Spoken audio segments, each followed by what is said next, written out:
आपका स्वागत है हमारे YouTube channel teaching exam overload channel पे।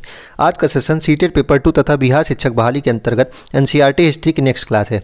आज हम एनसीईआरटी क्लास 6 के चैप्टर नंबर 5 को पढ़ेंगे, जिसका नाम है राजा राज्य और एक प्राचीन गणराज्य। तो इसमें प्रथम बिंदु बनता है कि प्राचीन काल में कुछ लोग बड़े बड़े यज्ञों का आयोजित कर राजा के रूप में प्रतिष्ठित हो गए थे। प्राचीन काल में कुछ लोग बड़े बड़े यज्ञों का आयोजित कर राजा के रूप में प्रतिष्ठित हो गए थे। अश्वमेघ यज्ञ एक ऐसा ही आयोजन था। तो अश्वमेघ यज्ञ एक ऐसा ही आयोजन था। इनमें एक घोड़े को राजा के लोगों की देखरेख में स्वतंत्र विचरण के लिए छोड़ दिया जाता था। अश्वमेघ यज्ञ में एक घोड़े को राजा के लोगों की देखरेख में स्वतंत्र विचरण के लिए छोड़ दिया जाता था। इस घोड़े को किसी दूसरे राजा ने रोका तो उसे वहाँ अश्वमेघ यज्ञ करने वाले राजा से लड़ाई करनी पड़ती थी। तो अश्वमेघ यज्ञ में एक घोड़े को स्वतंत्र विचरण में छोड़ दिया जाता था तथा उस घोड़े को जो रोकता था उसे उसी जगह पे अश्वमेघ यज्ञ करने वाले राजा से लड़ाई करनी पड़ती थी। अगर उन्होंने घोड़े को जाने दिया तो इसका मतलब यह होता था कि अश्वमेघ यज्ञ करने वाला राजा उनसे ज़्यादा शक्तिशाली था। तो अगर वे इन घोड़े को स्वतंत्र रूप से विचलित करने देते थे तो इसका मतलब यह होता था कि अश्वमेघ यज्ञ करने वाला जो राजा है वह इनसे तो सर्वाधिक शक्तिशाली है। अगला बिंदु है कि वर्ण क्या है। तो इस समय उत्तर भारत में खासकर गंगा यमुना क्षेत्र में कई ग्रंथ रचे गए। ऋग्वेद के बाद रचे होने के कारण ये उत्तर वैदिक ग्रंथ कहलाए। जैसे मैंने पिछली क्लास में बताया था कि ऋग्वेद के बाद जो बने अगले 3 वेद बने, सामवेद, यजुर्वेद तथा अथर्ववेद, वे उत्तर वेद कहलाए तथा ये उत्तर वैदिक ग्रंथ कहलाए। इसमें पुरोहितों ने 4 वर्णों में विभाजित किया था लोगों को। तो उत्तर वैदिक काल में पुरोहितों ने लोगों को 4 वर्ण में विभाजित किया था, जिन्हें वर्ण कहते हैं। उनके अनुसार प्रत्येक वर्ण के अलग अलग कार्य निर्धारित थे। पहला वर्ण ब्राह्मण था, जिनका काम था वेदों का अध्ययन अध्यापन करना और यज्ञ करना, जिनसे उन्हें उपहार मिलता था। दूसरा स्थान था शासकों का, जिन्हें क्षत्रिय कहा गया। उनका काम युद्ध करना था और लोगों की रक्षा करना था। तीसरा स्थान था विष या वैश्य, इनमें किसान, पशुपालक और व्यापारी आते थे। क्षत्रिय और वैश्य दोनों को ही यज्ञ करने का अधिकार प्राप्त था। वर्णों में अंतिम स्थान शूद्रों का था।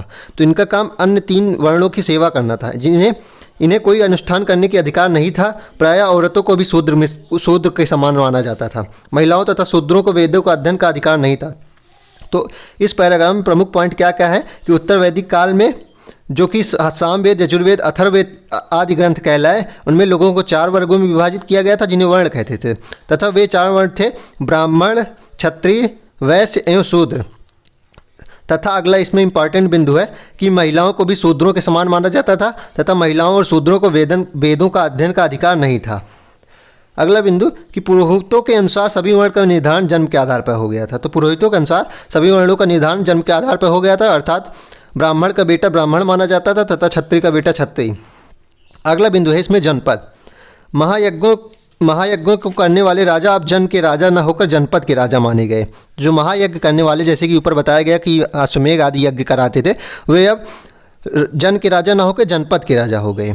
जनपद का शाब्दिक अर्थ होता है जन के बसने की जगह। तो जनपद का शाब्दिक अर्थ होता है जन के बसने की जगह।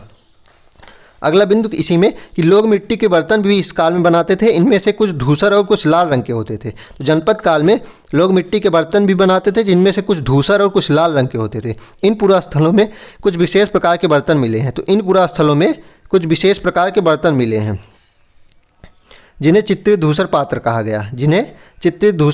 गया। तो इस काल में कुछ विशेष प्रकार के बर्तन मिले हैं, जिन्हें चित्रित धूसर पात्र कहा गया। जैसा कि इनके नाम से ही स्पष्ट होता है कि इन बर्तनों पर चित्रकारी की गई। तो जैसा कि इस नाम से ही चित्रित धूसर पात्र कहा गया है, तो इन बर्तनों पर चित्रकारी की गई है। ये आमतौर पर सरल रेखाओं या ज्यामितीय आकृतियों के रूप में है। इसमें अगला बिंदु है महाजनपद। करीब 2500 साल पहले कुछ जनपद अधिक महत्वपूर्ण हो गए, इन्हें महाजनपद कहा गया। यह इंपॉर्टेंट बिंदु ये पेपर में हूबहू आ चुका है कि करीब 2500 साल पहले कुछ जनपद अधिक महत्वपूर्ण हो गए, इन्हें महाजनपद कहा जाने लगा।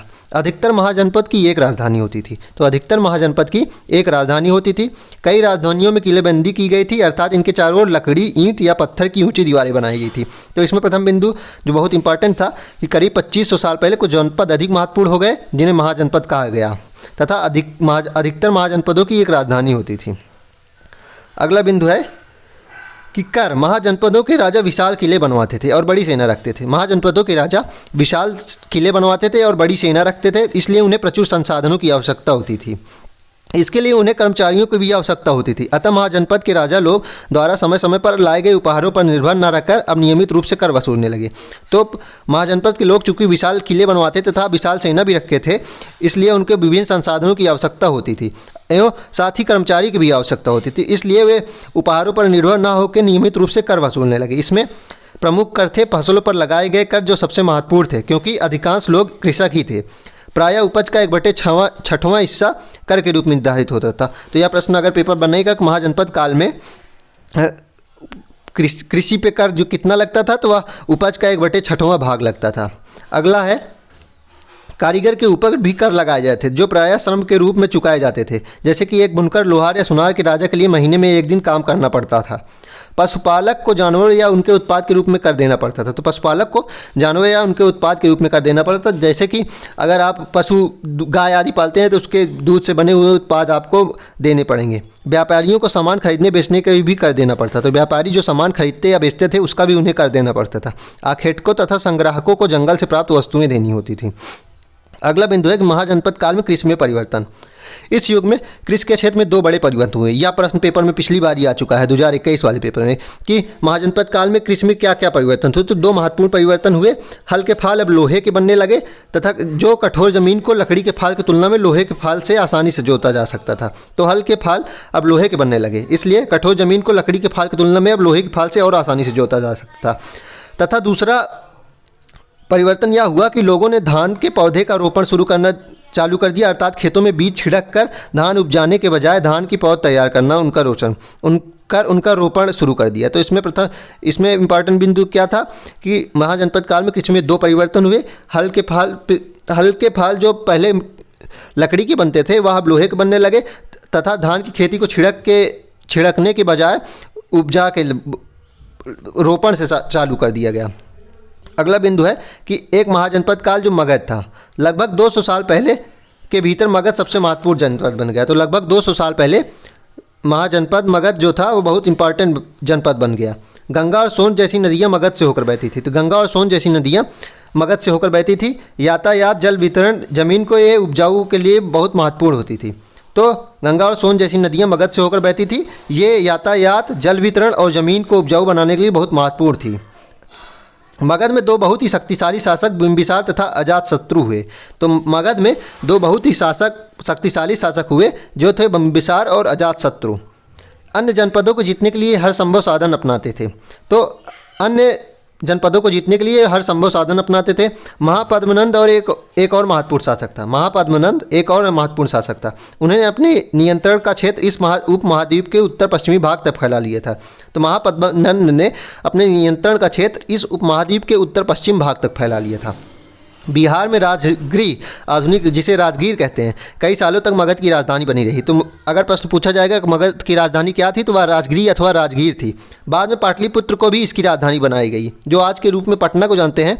राजगीर के बाद मगध की राजधानी पाटलिपुत्र अथवा पटना को भी बनाया गया। 2300 साल से भी पहले की बात है, मेसिडोनिया को राजा सिकंदर विश्व विजय करना चाहता था। तो 2300 साल पहले की यह बात है कि मेसिडोनिया का राजा सिकंदर विश्व विजय करना चाहता था। पूरी तरह सफल न होने पर भी वह मिस्र और पश्चिमी एशिया के कुछ राज्यों को जीतता हुआ भारतीय उपमहाद्वीप के ब्यास के किनारे पहुंचा। तो पूरी तरह से सफल भले ही वह ना हुआ, पर कुछ हिस्सों को जीतता हुआ भारतीय उपमहाद्वीप में ब्यास नदी के किनारे वह पहुंचा। जब उसने मगध की ओर कूच करना चाहा तो उसके सिपाहियों ने इनकार कर दिया। वे इस बात से भयभीत थे कि भारत के शासकों के पास पैदल, रथ और हाथियों की बहुत बड़ी सेना थी। तो वे इस बात से भयभीत हो गए थे कि भारत के शासकों के पास पैदल सेना थी, रथ सेना थी और हाथियों की बहुत बड़ी सेना थी। अगला महाजनपद इंपॉर्टेंट जो है वज्जी। जैसा कि तुमने ऊपर पढ़ा, मगध एक शक्तिशाली राज्य बन गया। उसके नज़दीक ही वज्जी राज था, जिसकी राजधानी वैशाली थी। तो वज्जी गणराज्य की राजधानी वैशाली थी। यह एक अलग किस्म की शासन व्यवस्था थी यहाँ, जिसे गण या संघ कहते हैं। तो यहाँ एक अलग किस्म का शासन व्यवस्था था जिसे गण या संघ कहते हैं। तो अब प्रश्न बनता है गण या संघ किसे कहते हैं। तो गण शब्द का प्रयोग कई सदस्यों वाले समूह के लिए किया जाता है। तो गण शब्द का प्रयोग कई सदस्य वाले समूह के लिए किया जाता है तथा संघ का प्रयोग किसी एक संगठन या सभा के लिए किया जाता है। तो गण या संघ में कई शासक होते थे। वज्जी के जो संघ बना था उसमें कई शासक होते थे। कभी कभी लोग एक साथ शासन करते थे। कभी कभी कई लोग एक साथ शासन करते थे, जिनमें से प्रत्येक व्यक्ति राजा कहलाता था। ये सभी राजा विभिन्न अनुष्ठानों को एक साथ संपन्न करते थे। ये सभी राजा विभिन्न अनुष्ठानों को एक साथ संपन्न करते थे। सभाओं में बैठकर ये बातचीत, बहस और वाद विवाद के जरिए तय करते थे कि क्या करना है और किस तरह करना है। सभाओं में आप जैसे कि आज के काल में होता है, वैसे ही ये सभाओं में बैठकर एक साथ वाद विवाद और बातचीत करते थे कि क्या करना है और क्या नहीं करना है। शत्रुओं के आक्रमण से निपटने के लिए वे मिलकर चर्चाएं करते थे।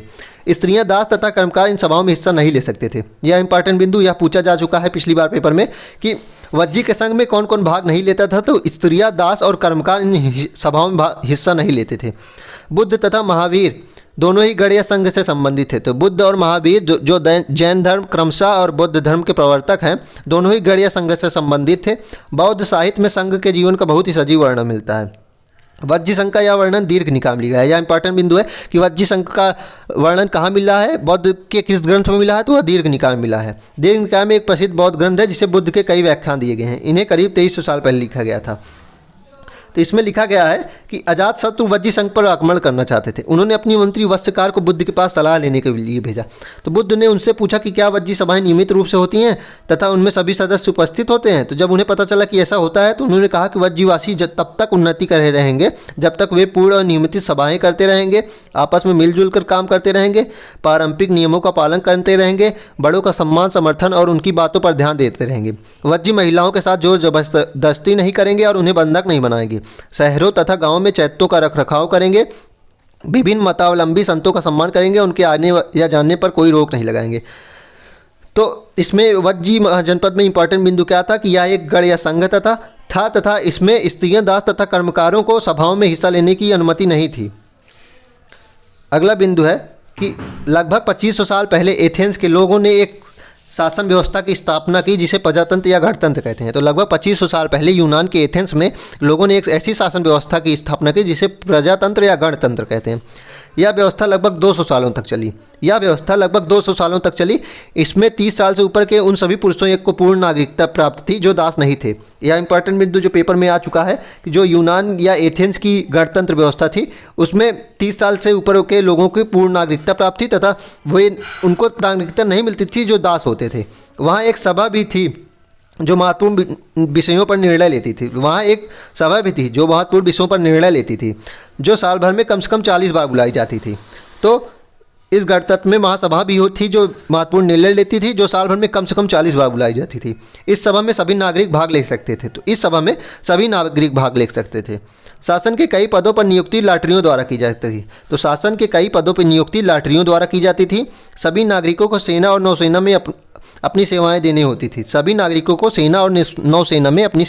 होती थी। औरतों को नागरिक का दर्जा नहीं मिलता था। तो इसमें महत्वपूर्ण बिंदु यह पूछा जा चुका है कि एथेंस के जो गणतंत्र था उसमें औरतों को नागरिक का दर्जा नहीं मिलता था। व्यापारी तथा शिल्पकारों के रूप में एथेंस में रहने वाले और काम करने वाले बहुत से विदेशियों को भी नागरिक अधिकार नहीं मिले थे। तो व्यापारी तथा शिल्पकारों के रूप में जो एथेंस में रहने वाले और काम करने वाले बहुत विदेशी थे उन्हें भी नागरिक का अधिकार नहीं मिला था। एथेंस में खदान, खेत, घरों और कार्यशालाओं में काम कर रहे दासों को भी नागरिक अधिकार नहीं मिले थे। तो एथेंस के जो गणतंत्र था इसमें प्रश्न यह पूछा जाएगा कि किन्हें दर्जा नहीं मिला था। तो औरतों को तथा कुछ विदेशियों को तथा दासों को कोई दर्जा नहीं मिला था। अगला बिंदु, चलिए इस चैप्टर में इतना ही। अब इसका क्विक रिवीजन करते हैं।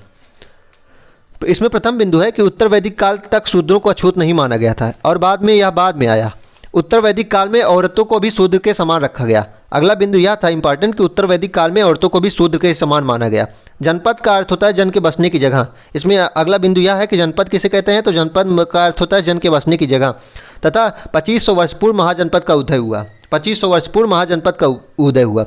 अगला बिंदु इसमें है कि कौशाम्बी वत्स की राजधानी थी। महाजनपद काल में हल के फाल लोहे के बनने लगे। तो अगर प्रश्न पूछा जाएगा महाजनपद काल में कृषि में क्या क्या परिवर्तन हुए, तो 2 महत्वपूर्ण परिवर्तन हुए। हल के फाल लोहे के बनने लगे तथा धान को छींट कर बोने के बजाय रोपण करना सीखा। मगध में गंगा व सोन नदियाँ बहती थी तथा 200 वर्ष के अंदर सबसे इंपॉर्टेंट यह बन गया था। तो मगध महाजनपद 200 वर्ष के अंदर सबसे इंपॉर्टेंट बन गया। मगध की राजधानी राजगृह थी तथा बाद में पाटलिपुत्र को भी राजधानी बनाया गया। तथा 326 बीसी में, जो 2300 ईसा पूर्व भी कह सकते हैं, सिकंदर मेसोडोनियो का राजा था जो झेलम नदी के किनारे पोरस से लड़ा था। अगला बिंदु है कि वज्जी गणतंत्र व्यवस्था थी जो यह विश्व की पहली गणतंत्र थी। तथा अगला बिंदु, इसमें जो लास्ट बिंदु है कि 2500 वर्ष पूर्व एथेंस में प्रजातंत्र था, यह 200 वर्ष तक चला। तथा 30 वर्ष से ऊपर सभी पुरुषों को पूर्ण नागरिकता प्राप्त थी। औरतों को नागरिक का दर्जा नहीं मिला था तथा दासों को भी नहीं था। सभाएं साल में लगभग 40 बार बुलाई जाती थी। चलिए आज के सेशन में यहीं तक। कल हम नेक्स्ट क्लास में नेक्स्ट चैप्टर पढ़ेंगे। तब तक हमारे चैनल को लाइक करें, सब्सक्राइब करें। धन्यवाद।